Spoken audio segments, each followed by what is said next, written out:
When I was 16, I wish someone had introduced me to meditation and all this stuff when I was younger. I didn't come to it until I was in my early 20s, and it was like a man dying of thirst finding the oasis. So it would have been Mm, nice to get to that a little bit earlier. And the other thing I think would have been helpful is my dad wasn't a big fan of like teaching, like how to get through life. It was like, here's the deep end. Don't ask me any questions. Go figure it out. And it would have been nice if someone had come along and said, you know what? It's gonna be okay. You're gonna get through it. It's gonna be tough right. sometimes, but it's gonna turn out all right. Just keep going.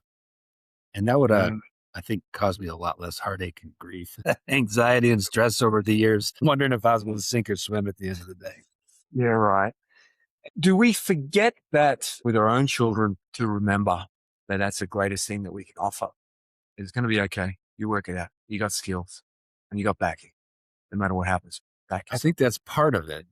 Part of it is knowing that you are surrounded by people who love you unconditionally, and so you can go take risks and try different things. But a part of it is also giving your children the gift of explaining how the world works Mm, so that they can, I think of a great basketball player, Kobe or Jordan or mm, whoever, right? The first part of that journey is a slog, just putting in the hours to learn the skills. And then once you got it wrapped, then you get to the artistry and the creativity and the fun. And so at least for me, my philosophy is I want to teach my kids the nuts and bolts of how reality works so that they can get to the part of pure creation and joy sooner and contribute, find their purpose, become aligned with it, and bring that magic and creative expression into the world past the hurdles of like how does shit work. mm. You're right. My master it first introduced me to this, and then when I went on the journey, I realized that most cultures say the same thing around the masculine and feminine. The feminine role is in the first couple of years is to show the child how it is loved. And then it becomes the masculine role over the next few years to show the child the way the world is, the way they are in the world. North American tribes would take them to the highest peak and show them the lay of the land. This is the land. This is the way it is. And this is the way that you are. And certainly by the time of their coming of age ceremonies as early teens, they have a grasp on the map. Is the way the world is, the security of how they are loved. And then they get a chance to then step and bring something to the world because they're grown up. They are, they have gone through the initiation, and it's something that we lack in modern culture. We've got Yeah. people our age who are still children. They're still children, unable to deal with their stuff, let alone their lineal stuff that was thrown upon them. And they keep giving themselves more and more stimulus to stop them from shutting the fuck up and just hearing what needs to be heard.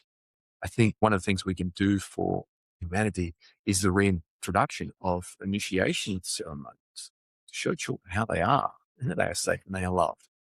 It means to be one of the most important things within a culture that we've lost.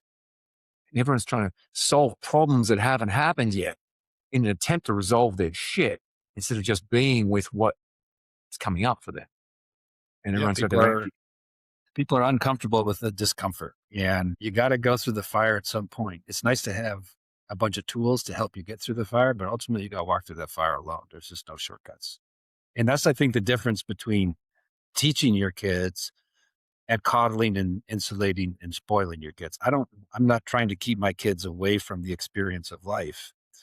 It give them a toolkit so that when they get in the shit, they can get through it and come out the other side. It's quite the contrary. You actually want them to lean into the discomfort of life, the That's right. adventure of life, but with the toolkit to work it out.